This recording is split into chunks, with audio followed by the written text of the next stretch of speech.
नमस्कार. रेसिपी सफर चॅनेलवर मी गीता तुम्हा सगळ्यांचं पुन्हा एकदा खूप खूप स्वागत करते. आजकाल मुलांना संध्याकाळचा नाश्ता अगदी काहीतरी नवीन, चटपटीत, मस्त यम्मी लागतो. तर चला, आज पारंपरिकच डिश आपण वेगळ्या पद्धतीनं बनवणार आहोत. मुलं तर अगदी उड्याच मारायला लागतील बघून. व्हेज फिश फ्राय बनवतोय आपण आज या व्हिडिओमध्ये. व्हिडिओ स्किप न करता शेवटपर्यंत बघा. तुम्ही नॉनव्हेज खाणाऱ्यांना, पक्के मासे खाऊ असणाऱ्यांना जरी ही रेसिपी खायला दिलीत तरी ते सुद्धा फसतील. इतकी बेमालूम आणि अतिशय स्वादिष्ट टेस्टी व्हेज फिश फ्राय ही डिश झालेली आहे. एकदा नक्की ट्राय करा आणि बनवली तर फीडबॅक द्यायला अजिबात विसरू नका. बघू शकता तुम्ही त्याचं टेक्स्चर, त्याचं कोटिंग आणि टेस्ट तर इतकी भन्नाट झाली आहे. शेजवान चटणी आणि मेयोनेजबरोबर आपण सर्व केली आहे. चला बघूया तयारी. कच्ची केळी लागणार आहेत त्यासाठी. कच्च्या केळीपासून आपण ही व्हेज फिश फ्राय डिश बनवणार आहोत. आधी केळी सुट्टी करून घेऊया. याचं सालसुद्धा आपण वापरणार आहोत. त्यामुळं काय करायचं आहे, मीठ टाकून ही केळी स्वच्छ चोळून धुवून घ्यायचे. कारण त्यामुळं जर कीटकनाशक वगैरे फवारलं असेल तर ते बाधणार नाही आपल्याला. त्यासाठी ही काळजी घेणं आवश्यक आहे. मीठ लावून चोळून व्यवस्थित केळी धुवूनच घ्यायचे. त्यामुळं खायला बिनधोक होतात आणि टेस्टी लागतात. आता बघा, अशा पद्धतीनं मी मीठ चोळून सगळी केळी स्वच्छ धुवून घेणार आहे. त्याचं देठ न काढता धुवून घ्यायचं आहे. देठ काढून जर तुम्ही मीठ लावून धुवायला घेतलं तर ते चिकट होऊ शकतं, कारण कच्ची असल्यामुळं याला चिकटपणा असतो आतून. त्यामुळं अशा पद्धतीनं मीठ टाकून व्यवस्थित केळी धुवून घ्या.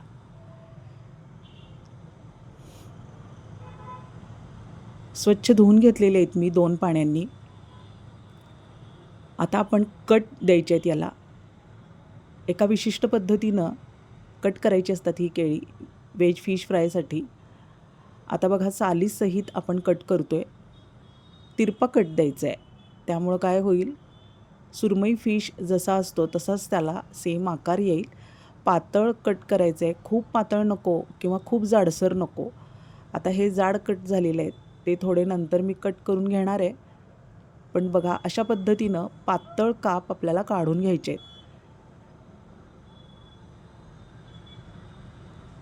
बघू शकताय तुम्ही.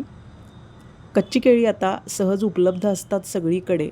अशा पद्धतीची डिश नक्की बनवून बघा, खूप टेस्टी बनते. आता बघा, हा जो जाडसर काप झाला आहे तो अजून थोडासा मी कट करून घेणार आहे. पण खूप पातळ जर केलात तर तो मोडू शकतो. त्यामुळं अगदी मीडियम साईजमध्येच कट करा. खूप जाडसुद्धा ठेवू नका. अशा पद्धतीनं मी सगळे कट करून घेणार आहे केळी. बघा, झालेले आहेत काप तयार. एकाच साईजचे व्यवस्थित लक्षपूर्वक काप तयार करून घ्या. मस्त दिसतात फिश फ्राय तयार झाल्यानंतर. अशा पद्धतीनं कट करून घ्यायचे आहेत. खूप पातळ नको, खूप जाड नको. आता हे काप झाल्यानंतर ते चिकटसर असतात थोडेसे, त्यामुळं मीठ टाकून घ्यायचं आहे. हे काम पटापट करायचं आहे, कारण केळी कट केल्याबरोबर ती काळी पडायला सुरुवात होतात. आता हे काम फास्ट करायचं आहे, कारण मीठ टाकल्याबरोबर आपल्याला स्टीमरमध्ये पाणी उकळत ठेवायचं आहे. पाणी उकळून तयार असायला हवं.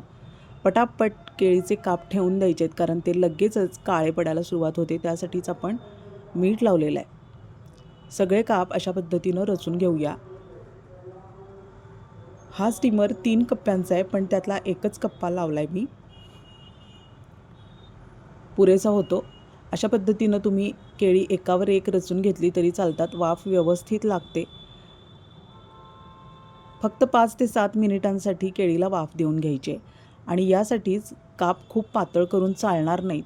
खूप पातळ काप मोडू शकतात आणि खूप जाडसर काप साल तशीच राहू शकते. त्यामुळं व्यवस्थित मीडियम आकाराचे काप करून घ्या. आणि लक्षात ठेवा, फक्त 5 ते 7 मिनिटं उकडून घ्यायचे आहेत. याच्यापेक्षा जास्त जर तुम्ही वाफ दिली तर काप मोडू शकतात. आता आपण तयारी बघूया मॅरिनेशनची. पातळ पोहे घेतलेत. तुम्ही या ठिकाणी कॉर्नफ्लेक्ससुद्धा घेऊ शकता. आता हे पातळ पोहे आपल्याला मिक्सरला लावून घ्यायचे आहेत. मिक्सरला पावडर करून घेतली आहे. आता यामध्येच तुम्ही थोडासा रवा आणि कॉर्नफ्लोअर असं मिश्रण घातलं तरी चालणार आहे. पण मी आता सध्या फक्त पातळ पोह्यांचा चुराच घेतला आहे. तो एका बाजूला ठेवून देणार आहे मी. आता मॅरिनेशन बघूया. आलं लसूण पेस्ट 2 चमचे घ्यायची आहे. जेवढी केळी बनवणार आहात तुम्ही त्याचा अंदाज घेऊन त्या प्रमाणात सगळे मसाले काढून घ्या.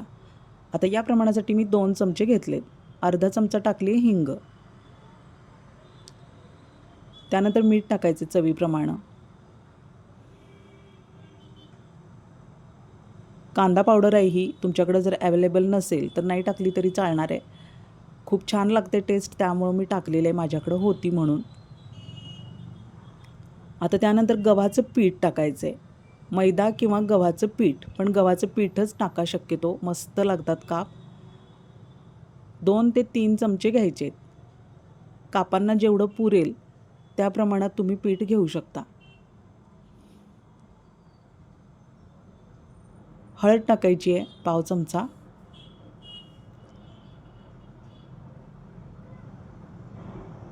आणि त्यानंतर हा एक कांदा लसूण मसाला. काश्मीरी मिरची पावडर तुम्हाला आवडत असेल तर त्याप्रमाणे काश्मीरी, देशी अशी सुद्धा मिक्स असते. ती आपल्या चवीप्रमाणे, आवडीप्रमाणे आपण तिखट कमी जास्त करूच शकतो. आता हे सगळं साहित्य व्यवस्थित मिक्स करून घ्यायचं आहे. आता बघा, हे मॅरिनेशन मिक्स करत असताना पाणी एकदम ओतायचं नाही. आधी हे सगळे मसाले व्यवस्थित मिक्स करून घ्यायचे आणि अगदी सावकाश पाणी ओतून घ्यायचं आहे. पाणी जर जास्त झालं तर कापांवर हे कोटिंग अजिबात लागणार नाही. आणि जर कमी झालं तर त्याच्या गुठळ्या ठिकठिकाणी बनू शकतात. त्यामुळं पाणी अगदी जपून टाकायचं आहे, अंदाज घेत टाकायचं आहे आणि चमच्यानी मोजूनच टाकायचं आहे. त्यामुळे तुम्हाला पेस्ट कशी बनली याचा अंदाज येईल. बघा, आता मी सध्या चमचाभर पाणी मिक्स केले. चिकन 65 मसालासुद्धा 1 चमचा मिक्स करायचा आहे. फिश फ्राय मसालासुद्धा तुम्ही मिक्स करू शकता. आता हा मसाला खूप आवश्यक आहे, याच्यामुळंच टेस्ट खूप छान लागते. आता बघा, 5 ते 7 मिनिटांनी उघडतो आहे आपण. तयार आहेत काप. खूप जास्त वेळ गॅस सुरू ठेवायचा नाही. बघा, मोडलेले नाही आहेत, अगदी व्यवस्थित काप आपले शिजवून तयार आहेत. आता एका ताटात हे सगळे काप आपल्याला थंड करायला ठेवून द्यायचे आहेत. थंड झाल्यानंतरच यावर कोटिंग होऊ शकणार आहे. त्यामुळं काप आधी व्यवस्थित थंडगार करून घ्यायचे, यातली वाफ मोकळी होऊ द्यायची आणि मगच हे जे तयार मॅरिनेशन करून ठेवले आपण ते आपल्याला यावर स्प्रेड करून घ्यायचे. रेसिपी सफर चॅनेल अजून तुम्ही सबस्क्राईब केलं नसेल तर जरूर सबस्क्राईब करा. आपल्या चॅनेलवर तुम्हाला अशाच नवनवीन सुंदर हटके रेसिपीज येत राहणार आहेत. नोटिफिकेशनसाठी बेल आयकॉन प्रेस करा, म्हणजे तुम्हाला लगेचच नोटिफिकेशन मिळेल. व्हिडिओ आवडत असतील तर एक लाईक जरूर करा आणि हाईप द्यायला विसरू नका. कमेंटमध्ये सांगा रेसिपी कशी वाटली.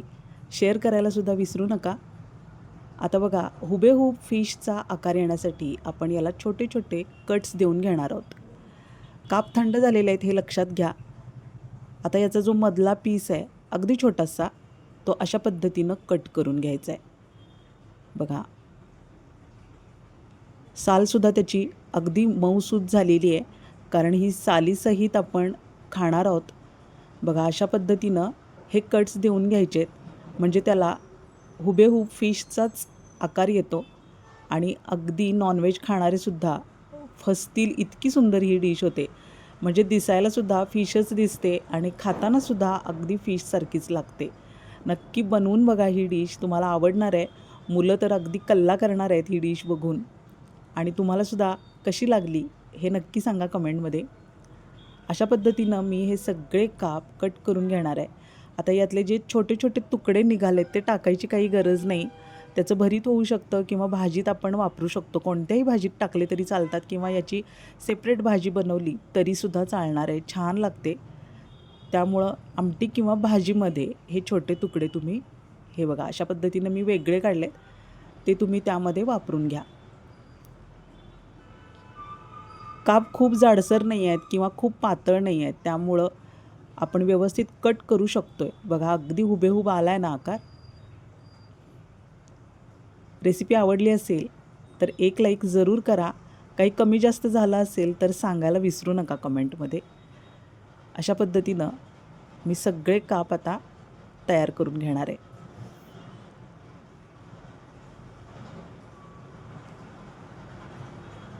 रेसिपी नक्की शेअर करा आणि आवडली असेल तर लाईक जरूर करा.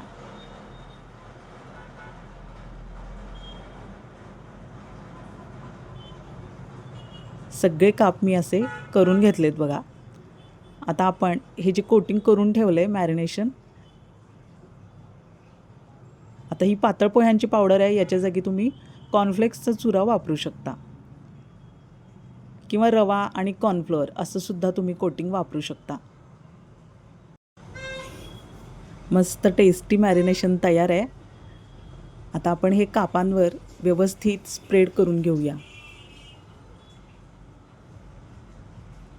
थोडंसं पाणी मिक्स करूया, कारण 5-1 मिनिट आपण बाजूला ठेवल्यामुळं थोडंसं घट्टसर झालं आहे ते. बघा आता सहज स्प्रेड होते. अशा पद्धतीनं आपण हे सगळं मॅरिनेशन लावून घेणार आहोत त्यावर.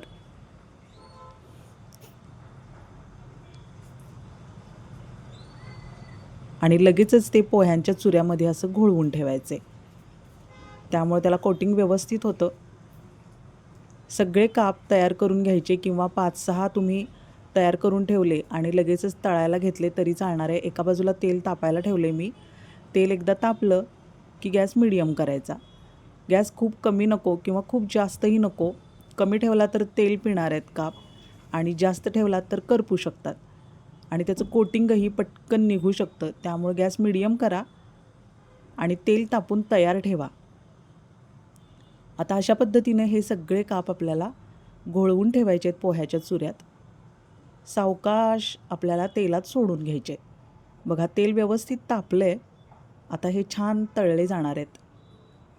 जेवढे मावतील तेवढेच टाकायचे आहेत आणि आता लगेचच झारा किंवा चमचा लावायचा नाही. एक बाजू सेट होऊ द्यायचे. कुठलीही तळणीची वस्तू आपण तेलात टाकली की लगेचच झारा किंवा चमचा अजिबात लावायचा नाही. थांबायचे 1.5-2 मिनिट. म्हणजे काय होतं, त्याची एक बाजू अगदी छान सेट होते आणि त्यानंतरच उलटवून घ्यायचे आहेत. लगेचच जर झारा लावला तर त्याचं कोटिंग पटकन सुटू शकतं आणि काप मोकळे होऊ शकतात. बघा आता अशा पद्धतीनं सेट होऊ द्यायचं आहे. गॅस मिडियमच ठेवायचा आहे, तरच हे शक्य होणार आहे. आता आपण व्यवस्थित उलटवून घेऊया. बघा कोटिंग निघालेलं नाही. कॉर्नफ्लेक्सचा चुरा जर वापरलात तुम्ही तर खूपच छान दिसतात काप आणि लागतात सुद्धा. तर कॉर्नफ्लेक्सचा चुराच तुम्ही यासाठी अवश्य वापरा. चिकन 65 मसाला वापरल्यामुळं चव खूप छान आलेली आहे याला. नक्की ट्राय करा. ही डिश तयार आहे बघा. शेजवान चटणी मेयोनीजबरोबर मी सर्व केली आहे. तुम्ही कोथिंबिरीची चटणी, पुदिन्याची चटणी याच्याबरोबरसुद्धा सर्व करू शकता. खूप सुंदर बनली आहे डिश. नक्की बनवा आणि कमेंटमध्ये सांगा कशी बनली. आता एक मोडून दाखवते मी काप. बघा, बघू शकताय तुम्ही टेक्स्चर, त्याचं कोटिंग अगदी हुबेहूब फिशसारखंच दिसतंय, हो ना? डिश आवडली असेल तर लाईक करा आणि हाईप द्यायला विसरू नका. पुन्हा भेटूया अशाच नवीन सुंदर हटके रेसिपीसह पुढच्या भागात. तोपर्यंत चॅनेल सबस्क्राईब नक्की करून ठेवा. पुन्हा भेटूया पुढच्या भागात. धन्यवाद.